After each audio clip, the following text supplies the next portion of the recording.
Hello,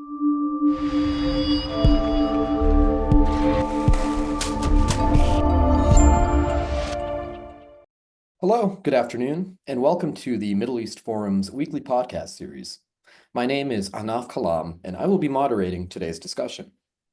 We are pleased to be joined today by Dr. Michael Knights, the Jill and Jay Bernstein Senior Fellow at the Washington Institute for Near East Policy, who will be joining us today to discuss the topic of the Houthis and their rise from local gang to global menace.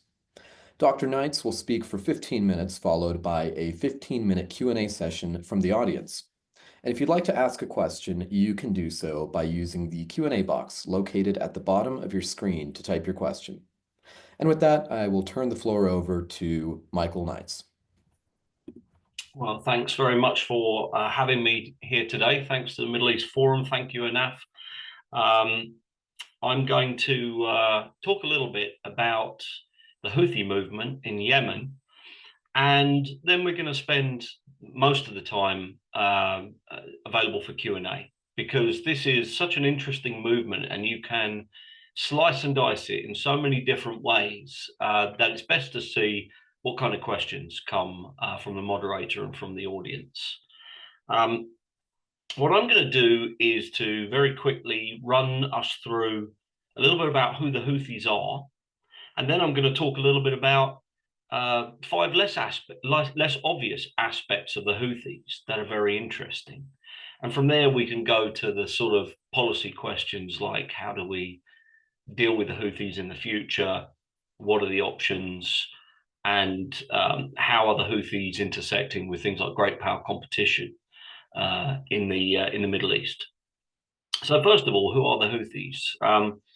The Houthis are a North Yemen tribal or clan kind of group. They're also a political movement called Ansar Allah, the Partisans of God. They have modeled themselves for a long time on Lebanese Hezbollah in many respects, but they're in a very different setting from Lebanese Hezbollah, a much more remote region of northern Yemen.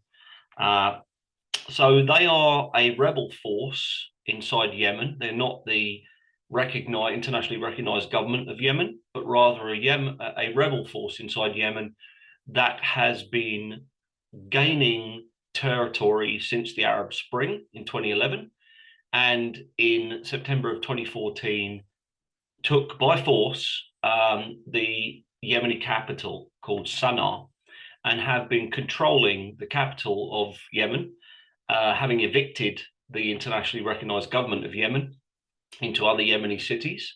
They've been holding that capital for the last 10 years. They are supplied militarily and also to some extent economically by Iran, and they are advised militarily and politically by Iran and by Lebanese Hezbollah. They also have extensive connections now to pro-Iranian militia groups in Iraq, in eastern Syria as well, and they are highly supportive of Palestinian groups.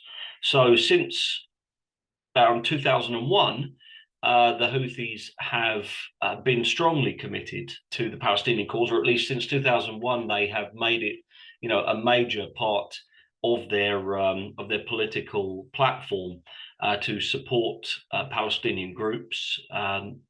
That peaked during the Intifada in sort of 2001, and it has continued to this day. So when the October 7th attacks happened, the Houthis were immediately fully supportive of Hamas, and they have proven to be one of the most committed members of the so-called Axis of Resistance, which includes Iran-backed militias in Iraq, the Houthis in Yemen, and also Lebanese Hezbollah, and various Palestinian groups, including Hamas.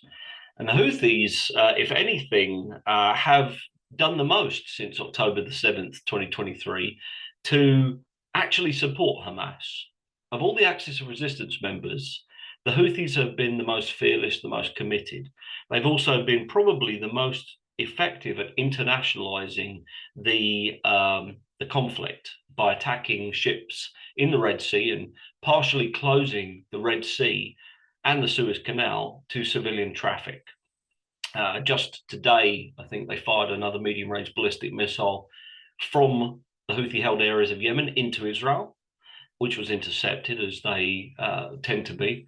And they have not stopped fighting, and they will not stop fighting probably against Israel until there is some kind of ceasefire in Gaza. And even then, from their perspective, it'll probably only be that, a ceasefire.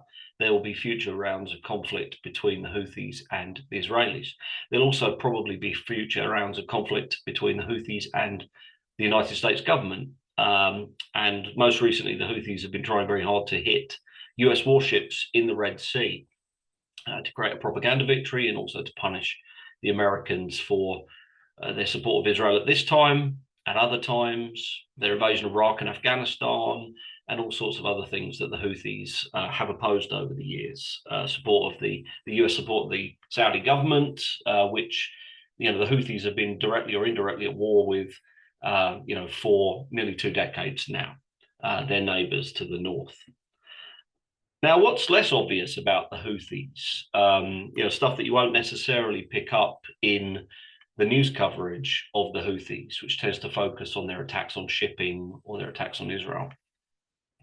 First, even though they are not an exact replacement for the old imamate in Yemen, they're in many ways a continuation or attempted continuation of an imamate, which is a kind of a religious form of government under an imam that had existed between 897 AD and 1962. And then again now from 2014 through to 2024. And what that means is that the Houthis are in some ways connected to a tradition that has run Yemen for about 95% of the last 1,000 years, the last 1,075 years, to be precise. So, in other words, they are a continuation of a form of government, religious government in the north of Yemen that has been running Yemen since the Vikings discovered Greenland, for instance, quite a long time. So they're tapping into an old tradition, but one that had been overthrown between the 60s and 2014 by an Arab republic in Yemen. And that Arab republic was weakened in the Arab Spring. And that's when the Houthis, with Iranian support, began to grow very rapidly.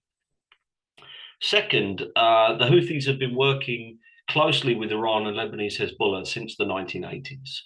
The particular part of northern Yemeni clan structure that the Houthis come from, they're not really representative of most of the other tribes in northern Yemen, but they have been very effective in intermarrying with them and allying with them. And what that's allowed them to do is to go from being a super niche group within northern Yemeni tribal society to being a group that has been able to successfully govern, mostly by force, the whole of northern Yemen, and now most of the major cities in Yemen: Sana'a, Taz, Ib, well, parts of Taz, Ib, and many other of the larger cities. And they've tried to overrun other large cities like Marib, Aden, but they also hold Hodeidah on the Red Sea coast. So the Houthis have been modeling themselves on the Islamic Revolution in Iran and particularly on Lebanese Hezbollah, an Arab extension of the Islamic Revolution into an Arab state, Lebanon. They've been working closely with Lebanese Hezbollah and the Iranians right the way back to the 1980s. Their leadership figures are very closely related to the Islamic Republic senior regime figures, such as Khamenei, the supreme leader, and many of the Revolutionary Guard leaders. The Houthis are the Iranian proxy or partner force, really, to be more accurate, who have developed their military resources the fastest. So in the 6 wars that the Houthis fought against the Saudi-backed Yemeni government between 2004 and 2010, the Houthis, one of the most advanced weapon systems would have been, pretty much the most, would have been unguided Katyusha rocket systems, like 107 millimeter, 122 millimeter rocket systems, which are completely unguided, very random, and can only fire out about 15 kilometers maximum range.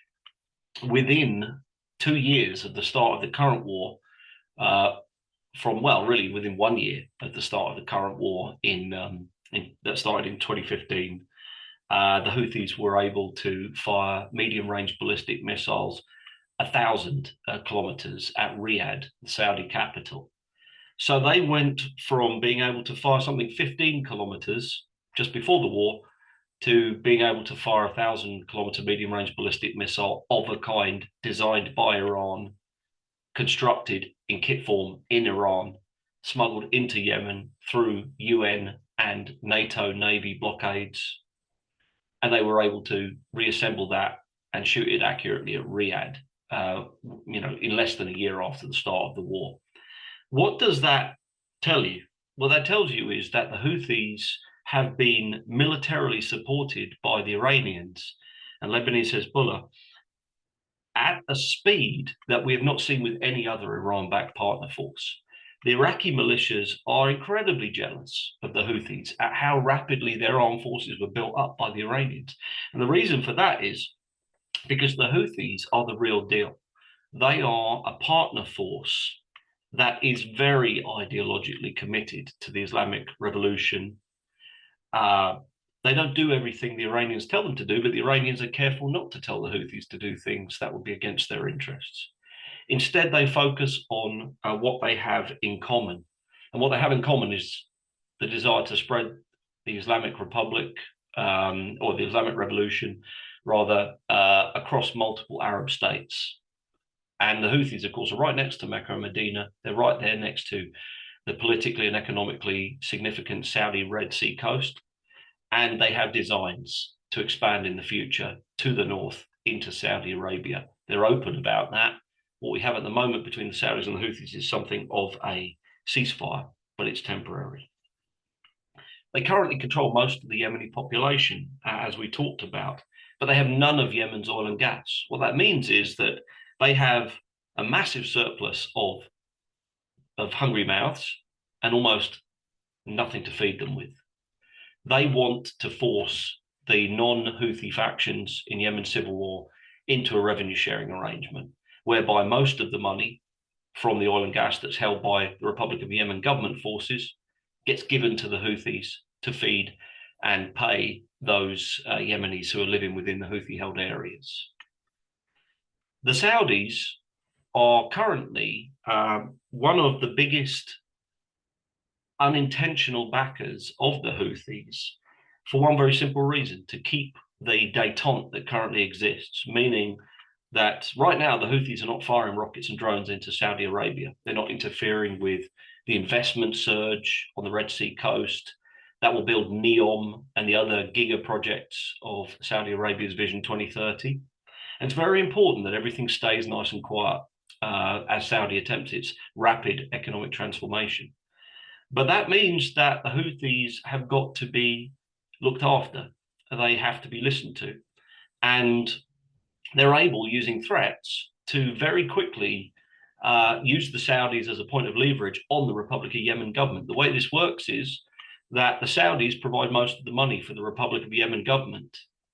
If the Houthis want the Republic of Yemen government and the US and others to compromise on some issue, they can put pressure on the Saudis and say, we're going to go back to firing drones at you. And then the Saudis will bring pressure on the Americans and the Republic of Yemen government to say, please don't do whatever you're doing that's making the Houthis angry. And unfortunately, this is a kind of extortion scam that the Houthis have become very adept at. So when the Republic of Yemen government started to shut down Houthi access to the global banking system in early summer, the Houthis on July the 7th threatened to hit Saudi Arabia's energy facilities. And lo and behold, the entire Republic of Yemen government economic pressure campaign was collapsed in the weeks afterwards, and no longer threatens the Houthis anymore. So in many ways, the Houthis are using Saudi Arabia as a pressure point. And that will work for now, but eventually the Houthis are going to ask the Saudis to do something that the Saudis simply cannot agree to, such as give the Houthis uncontrolled access to the global sea lanes, or direct flights, direct air cargo flights to Tehran, let's say, so that the Iranians can simply ship in as many missiles and rockets as they want to the Houthi areas. And at that point, the Saudis are going to have to say no, and we're going to be back in a shooting war in Yemen, probably between a Saudi-backed bloc and the Houthis. The final thing to say about the Houthis that's kind of interesting is that they want to keep Yemen united. Why is that? Well, because, as I said, they've got most of the people and none of the resources. Additionally, they don't want an enemy bloc to form in the Republic of Yemen government areas in Yemen that are not held by the Houthis. They don't want advanced militaries to be developed there by America, the Gulf states, any of the anti-Houthi factions worldwide. They want everyone to be folded into one country in which the Houthis are the dominating voice. And they want very quickly, after that reunification, to be able to continue weakening their opponents and threatening them. So to give an example, the Houthis in October of 2022, if I'm remembering right, hit the Republic of Yemen government's oil export terminals on the Gulf of Oman, the southern coastline of Yemen. They used drones to hit them. And they said, until we get what we want in some kind of peace and power sharing and revenue sharing agreement, we're not going to let you export oil. If we can't have it, you can't have it. And there's every reason to believe that even after a partial reunification of the country, a confederal model in Yemen, where the southern and the eastern elements and the Houthi elements are all part of a sort of loosely confederated state, there's every reason to believe that whenever the Houthis don't get something they want, they're going to throw some drones at the bits of Yemen who disagree with them. And if that doesn't work, they're going to throw some drones at Saudi Arabia until the Saudis bring indirect pressure on the Yemeni government, or the Americans do. Maybe they're going to throw some drones at American ships in the Red Sea, or Norwegian ships, or Danish ships, or whoever is annoying them. So they are extortionists using advanced conventional weapons, drone systems, and missile systems. And they are on the world's one of the world's trade superhighways, the Suez Canal and the Red Sea, the Bab el-Mandeb Strait at the bottom. And what we've seen the Houthis do in the last year is to essentially put the global shipping trade back to the 1850s by removing the Suez Canal from our routes. And now those ships have to go around the coast of Africa instead, as they did before the 1850s. Imagine if the Houthis got more advanced capabilities like hypersonic missiles or effective unmanned underwater vehicles, which could function almost like intelligent mines. Imagine if they could pick exactly which ships they wanted to hit in the Red Sea. So Russian ships and Chinese ships don't get hit, but American ships and Israeli ships do. The possibilities are endless. This is why in the old Cold War, Yemen was a very strategic piece of geography. The Russians based their backfire bombers there. The Americans always made sure that, let's say, the Russians or the Chinese could not establish a major naval base there. We're now back into that Cold War situation, and the Houthis are holding a key piece of terrain in the center of the kind of global shipping lanes, the point at which Europe, Asia, and the Middle East meet. And it poses a very severe foreign policy challenge for the United States and other Western partners at this time. And hopefully we'll get into some of that in the Q&A. So that's a few thoughts from me. And now I'm going to hand back to Anaf to moderate. Well, thank you very much, Michael, for your analysis and for your insights. I will begin with a question from the Middle East Forum's president, Daniel Pipes. He says, "Thank you for the excellent analysis. From the outside, it seems inconceivable that the American, British, and other navies cannot prevent the Houthis from interrupting Red Sea commerce, even taking into account the pressure on Saudi Arabia. Can you explain this?" Yes, it was not a surprise to me that the Houthis would be able to attack shipping and would not be deterred by Western strikes. You know, when you face an opponent like the Houthis, you have two basic strategies that you can push forward with. One is a coercive strategy where you say, you know, we're going to um, make it very costly for you to attack. We're going to punish you whenever you attack shipping.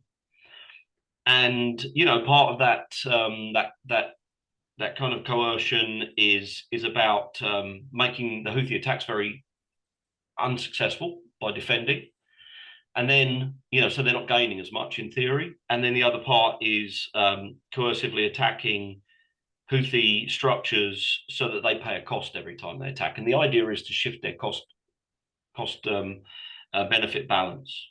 But that was probably never going to work with the Houthis for a couple of reasons. You know, they've been at war for 20 years.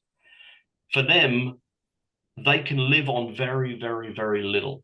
They're not soft like Iraqi militias are, or indeed like the Iranian regime is in Iran.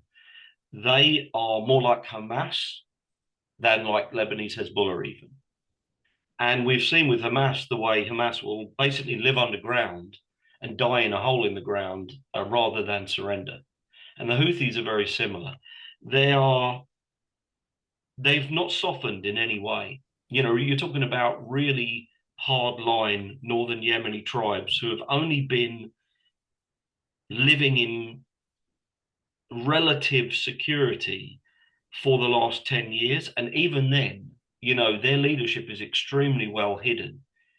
Abdul Malik al-Houthi, the Houthi leader, does not have normal meetings with people. He doesn't meet with anybody. I mean, literally, there's probably a handful of people in Yemen who know where he is at this exact moment. And his own leadership doesn't know where he is. So, you know, these guys have kind of paid the price of being a revolutionary movement, 10 years of fighting the Yemeni government from caves under increasingly accurate bombardment. Then they've spent the 10 years after that, being either attacked by the Saudi government, the Emirati government, the Israelis a little bit, and the Americans.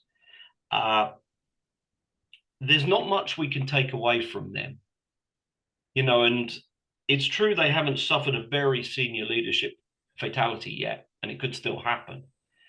But they are inured to martyrship, honestly, and martyrdom, honestly. And so the coercion part was not going to work, not in a normal way, like we can with the Iraqis, the Iranians, Hezbollah even. Killing the leaders, maybe it would have an effect, but it's extremely difficult to do. You can cause a lot of collateral damage the way the Saudis did when they tried to get all their leaders. In my view, the only way to actually coerce the Houthis and change their calculation is to build an alternate military structure inside Yemen that can remove them from terrain, particularly the Red Sea coast, so they would have no more direct coastal access to Iranian resupply, and maybe remove their control of the capital, in which case they start getting rolled back into the hills, into the northern provinces, and they become just one of many forces in Yemen again, not the predominant one that controls the capital. That takes time and it takes commitment. And the Saudis can't necessarily be part of that, otherwise they're going to start getting threats and drones. So it's something that the West, with a few discrete partners, has got to do. And that's what I'm recommending is done. But what it means is that wasn't going to work in 2023, 2024 to have prompt effect on the Houthi anti-shipping campaign. People are right when they say the only thing that's probably going to stop it in the near term is if the entire conflict around Gaza is seen to have ceased. And the Iranians themselves are signaling, and even Hamas itself is signaling, yes, for the moment it's over. We all agreed to a ceasefire. At that point, the Houthis can say, we were the first to join and we were the last to leave. We did our business. Nobody bent or broke us. Uh, and that's, I think, what they're waiting for. They're waiting for that moment to say, we went the distance, a bit like Rocky in the old movie. He's still on his feet in the last round. He didn't need to win. All he needed to do was stay on his feet and not get knocked out, to essentially say that he had won. The final thing to say about this is, the part of the equation where you can reduce Houthi benefits by defending the ships properly. The problem is that doesn't really work either, because it's important that the US protects ships, and it's important that some American ships can try and get through still. But the fact is, the Houthis can only fire one attack on ships every 2 weeks, and it will still deter most shipping from coming through. Their attacks don't actually have to be effective to have the result they're looking for, which is to demonstrate that they can partially shut the Strait of Bab el-Mandeb Strait and the Suez Canal. So it's an extremely high bar. When you're fighting the Houthis, you've got to go all the way or not at all, really. The in-between doesn't get you anything. And we've been doing the in-between, for the last year, because we had to do something. We couldn't do nothing. And we had to try various options. But I kind of knew from the beginning that unless you're willing to develop a ground adversary to the Houthis, you'll never, and unless you're willing to landlock them, you're probably not going to stop them doing what they want to do. Over.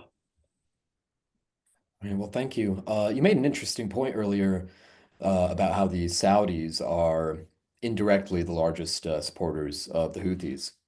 On that note, we have a question from Jay Lewis, who asks, are the Saudis basically a paper tiger when it comes to defending themselves against the Houthis?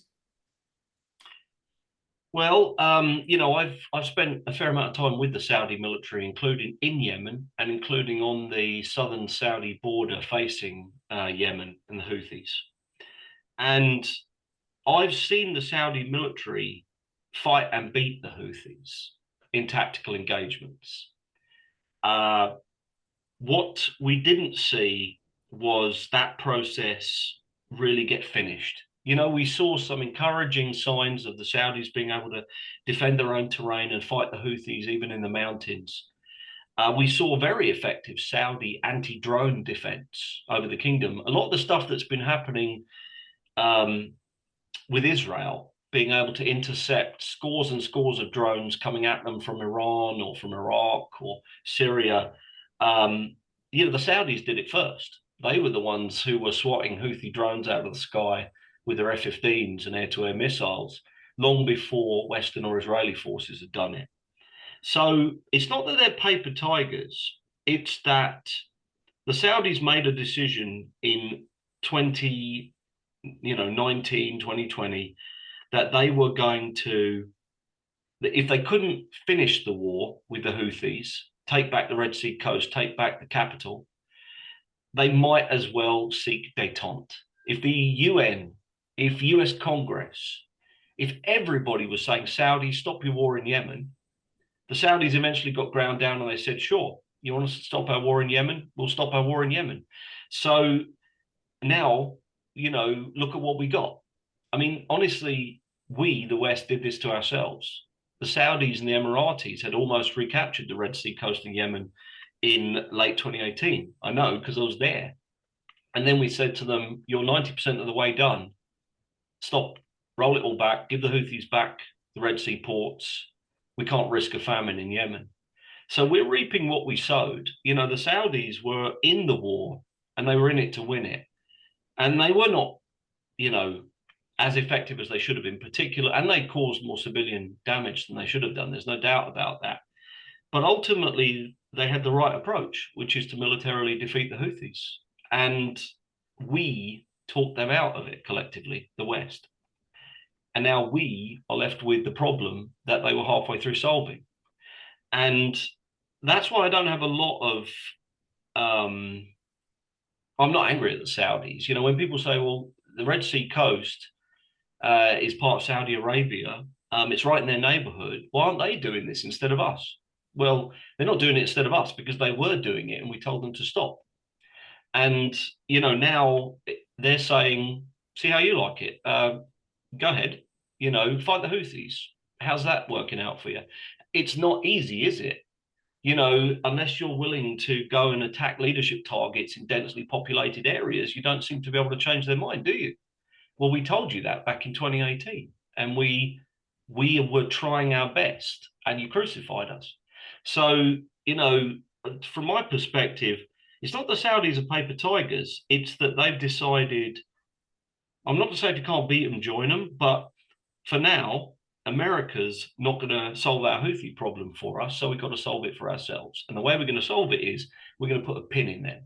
We're going to stop fighting them, and we're going to start paying them. We're going to, under the UN roadmap, start paying Houthi civil servants.